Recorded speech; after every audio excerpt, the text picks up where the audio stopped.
жаңалықтар бар. Қазақ тілі дамыту бағытында не істеп жатырған? Жаңа шет жаға стримдеріңізді көріп қалдым. Қала билігіне кіріп сөйлесіпсіздер. Шаңырақ мәселесі бойынша.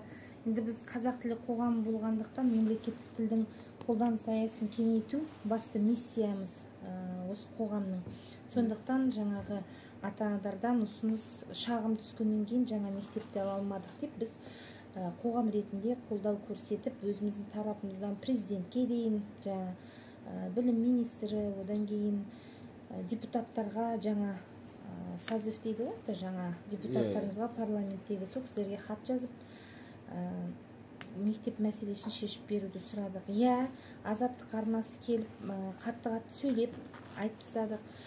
Өзімізді қалада диаспора сезінеміз деген сөзімді әлі күнге дейін кейбір билік басшылары маған бетіме басып айтады. Енді мен өзімді солай сезінсем, сол себепті сөйтіп айттым. Қызмет көрсету тілі біреу болып жатса, жарнама тілі біреу болып жатса, балаларымыз мысалы жаңағы музыка мектебінде, одан кейін художественная школа дейміз ғой, сурет мектебі. Ол жерде де бір тілде қызмет көрсетіледі.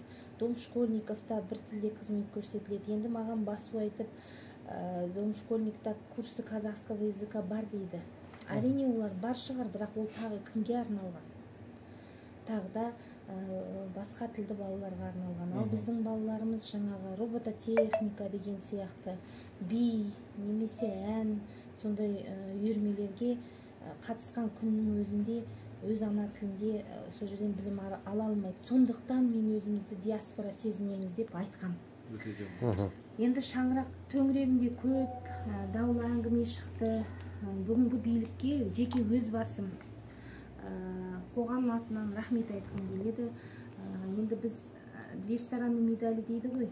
Соның бір жағын ғана өз тарапымыздан 26 жыл бойғы күтуіміз, 550 баланың басын таразының бір басына салып, екінші таразының басына 157 баланың орыс тілді мектепте оқитын соларды салып, олардың ата-анасын да салып таразылаған кезде таза қазақтығымыздың арқасында түсіністік танытып, жаңағы облыс әкімінің орынбасары Сапанов Дархан мырза келіп, біздің жаңадан сайланған әкім келіп, әйтеу екі жақтың ата-анасын бітімге келтірді. Бізге әрине біз ашуландық, айттық, қағаз бұрмаланды.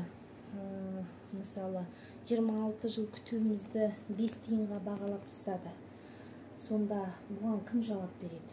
Бірақ ол кісілер маған, ол кісілердің тек бір ауыз сөзі ғана бір не болды, басу болды. Ол болған іс. Ол бітті, бітіп кетті, болып кетті. Ол неге солай болды? Оған кім кінәлі? Әрине оларды іздеп тауып, қазір жазалап, нетуге болады. Ол дұрыс та шығар, келешекте бұндай қате жіберілмес үшін. Бірақ қазір ана мектеп ашылып қойды, оның ішіне басқа балалар да кірді, орыс тілді, қазақ тілді балалар. Ана 157 баланы сіз қуып шыға аласыз ба деді маған. Олардың кінәсі жоқ қой, мысалы. Ол осы жердегі сауатсыз жасалған жұмыстың арқасында болып кеткен нәрсе. Сондықтан екі жақтың ата-аналарын бітімге келістіріп, жаңағы қол берісіп, әйтеу қазір бір шаңырақ астында плюстеріміз де бар, ол жерде минустеріміз де бар. Ата-ана ретінде де автобустың мәселесі шығады, тамақтанудың мәселесі. Ол енді көш жүре түзеледі дейді ғой. Енді бастысы ең үлкен үмітіміз жаңа мектеп. Жаңа мектептің қай жерде салынатындығы, ол мектеп комфортты мектеп бола ма? Әлде ол мектеп жай жаңа мектеп бола ма? Оған әлі қағаз жүзінде ешбір жауап ала алмай отырмыз. Қоғам тарапынан сол себепті біз өзіміздің Instagram парақшамызға шығып, соңғы нүктесін әлі қойған жоқпыз. Білім басқармасы Чернышоваға хат жаздық. Енді облыс деңгейінде де КМБ-ға кірдік, мемлекеттік істер жөніндегі агенттікке кірдік. Республика деңгейіне, Астанаға дейін барып, ол жерде де КНБ, Астананың аманаты, енді біздің еліміздің аманаты, аманат партиясының басшылығына, білім министріне дейін кірдік.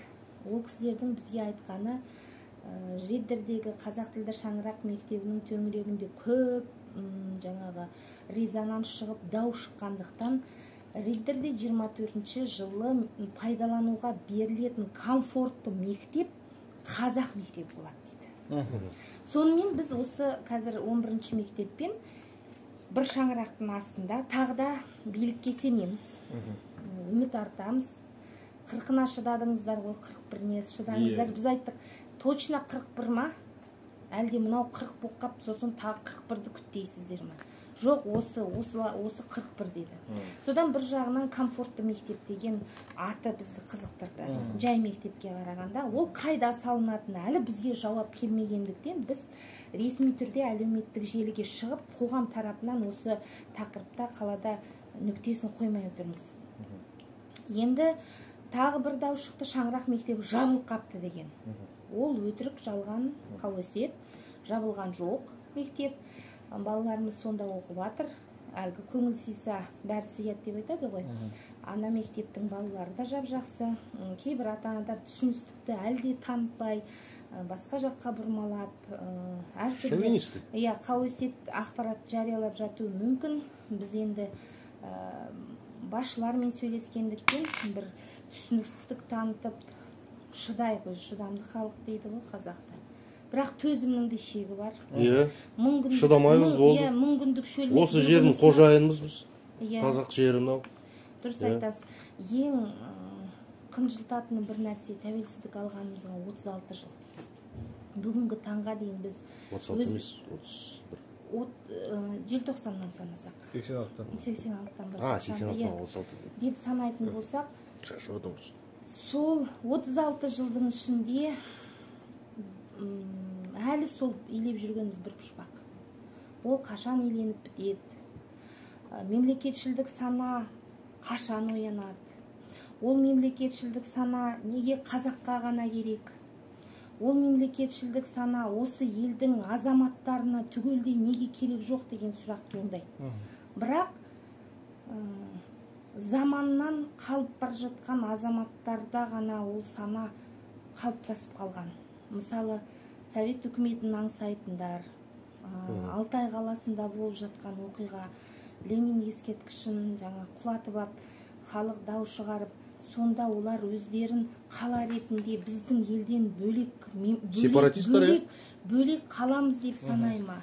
Сол мәселелерді ойлай берсең, қоғаммен жұмыс жасайтын органдар, ол кім? Ішкі саясат бөлімі ме екен? Әлде біздің әкімшілік пе екен? Әлде қазақ тілі қоғамы сияқты басқа да қоғамдар дұрыс бағытта жұмыс жасайтын болса, осындай бір адамды жанын ауыртатын жағдайға тап болмас еді қоғам. Халық білмегендіктен, әлі сол ойлары сол Совет үкіметінің тұсында жатқандықтан, сондықтан олар өзгере алмай жүр. Ридердағы мәселені қалай түсіп жатыр халығымыз? Мысалы, бүкіл жаңа қазақ балаларды қуып жіберіп, орыс мектепті ғана қалдырды деп ойлап жатыр. Қазақ мектебін жауып, қазақ балаларды оқусыз, мектепсіз қалдырды деп бізді жіберіп жатыр. Ондай адам бір жаңағы Черемшаночка деген парақшаны айтып тұрсыз ғой, олар бір 5-6 шығар. Бүкіл халық олай ойламайды. Жоқ, бүкіл халық жаңағы айтқан сөз. Сөйтіп ойлап отыр, халық сөйтіп ойлап отыр. Жоқ, халық сөйтіп ойлайды екен, олай емес. Соңғы мектепті жауып, 11 мектеп болды, бірақ қазақшасы болды, оның өзін жауып тастап, ридер солай түсініп жатыр халық. Жоқ, ол бізде оны естіп. Аралас мектептер бар ма мұнда? Аралас мектеп бар. Үшеу ма, төртеу ма? Төртеу. 16 мектеп. Біз қандай талап қойып жатырмыз? Аманатқа кірдік, сосын маслихатқа кірдік, сосын білім беру бөліміне кірдік. Талабымыз бір. Жаңа 2008-ден бастап келе жатқан жаңағы мектеп салынды ғой, қазақ тілді болады деп, болашақта сондай не уәде берді ғой. Сол қазір қазақ тілі мектебіне берілсін толықтай. Ешқандай аралас-маралас. Ешкім керек жоқ, кім оған приказына, кім қойды, кісілер біздің талаппен бірге. Бірге, талап сонда, біздің сұрағанымыз аралас мектепке біз қарсы емеспіз, аша ма, аша берсін. Бірақ шаңырақ, қазақ тілді шаңырақ болып қалу керек. Ешкім қуатқан жоқ. Біз, мысалы, бізге айтады, неге араласқа барғыларың келмейді? Аралас мектеп дұрыста шығар, бірде орыс сыныптарының балалары қазақша сөйлеп кетеді, бірақ қайдам деп тағы ойлайсың. 36 жыл болды ғой аралас мектептер нәтиже бермеді. Ол адамның өз ниетіне байланысты. Ал шаңырақта біз не себепті қалып отырмыз? Ата-аналар ретінде мысалы біз күніміздің көп бөлігін жұмыста өткіземіз. Әлеуметтік желі қазір орыс тілінде. Сол мектебіне барып 8 сағатын өткізеді бала. 7 сабағы біткенше, соның іші қазақша болса, сол тәубе деп ойлаймыз біз. Ал енді ол аралас болатын болса, мектептің, өзге тілді мектептің балаларының құқығын бұзуға болмайды. Тағы да шараны 50-50 өткізеді. Мен балам орыс тілін білмей қалады деп уайымдамаймын. Ол тілді біліп тұр. Бірақ күнделікті қарапайым ауызекі қазақ тілін қолданбай бара жатыр. Мәселе сода болып тұр. Қазақ тілі бүгінгі таңда тек қағаз жүзінде, тек кітаптың бетінде ғана қалып тұрған тілге айланып бара жатыр. Бір мысал келтірейінші. Мынау сіздің жаңа марапатталған қағаздарыңыз, қазақша жазылған бәрі дұрыс. Орысша жазылғандар анау Кауконевна дейді. Койконева дейді. Бәрі орысша жазылғаны дұрыс емес. Көрсетіп кетейінші мен. Жоқ, керек ол одан емес. Енді менің аты жөнім туы туралы А сіз өзіңіз қай жерден боласыз? Қатон-Қарағайдан. Қатон-Қарағайдан боласыз, Кезінде Қатон-Қарағайда Солдата дейтін ауылы орыс тілді ауыл болатын. Сол еліміз тәуелсіздік ап деп алған кезде анам мектепте математик болған. Сол кісі себепкер болып жүгіріп жүріп алғаш қазақ мектебін ашады. Қазақ сыныптарын. Соған мен бірінші орыс сыныбын орыс тілінде бітіріп қойсам да, қайтадан алады да бірінші қазақ сыныбына отырғызады. Мені.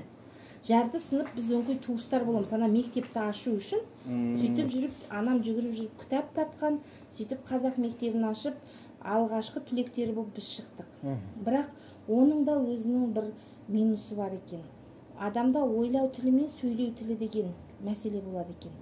Менің ойлау тілім бүгінгі таңда орыс тілі. Енді қасірет сол. Қазақша сөйлеп тұрғанмен, тіл мен әдебиетті үздікке бітіргенмен 5 жасқа дейін қалыптасқан тілім